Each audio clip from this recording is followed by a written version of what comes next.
Doctor Mohammad Yunus আপনি ভুলে যাবেন না, আমরা আপনাকে ক্ষমতায় বসিয়েছি। আওয়ামী লীগ নির্বাচন করবে কি করবে না, আওয়ামী লীগ আসবে কি আসবে না, এই সিদ্ধান্ত নিয়েছি আমরা।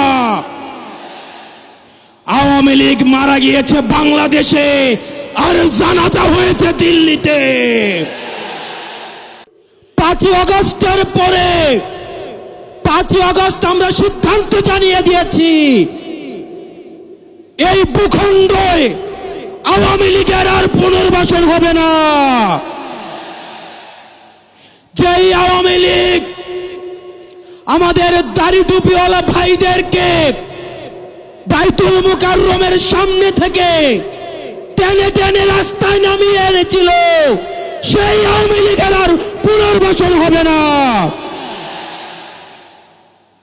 প্রিয় সংগ্রামী সহযোদ্ধা, অত্যন্ত পরিতাপের বিষয়, আজকে 8 মাস পরে এসেও আমাদের দেশের অনেক রাজনৈতিক দল, অনেক রাজনীতিবিদ আমাদেরকে বারবার করে মনে করিয়ে দেয় আওয়ামী লীগ নাকি রাজনৈতিক দল, এবং এই রাজনৈতিক দল নিয়ে সিদ্ধান্ত আসার এখতিয়ার নাকি তাদের নেই। ডক্টর মোহাম্মদ ইউনূস গত কিছুদিন আগে বলেছেন আগামী নির্বাচনে আওয়ামী লীগ অংশগ্রহণ করবে কি করবে না সেটি সিদ্ধান্ত নাকি আওয়ামী লীগের।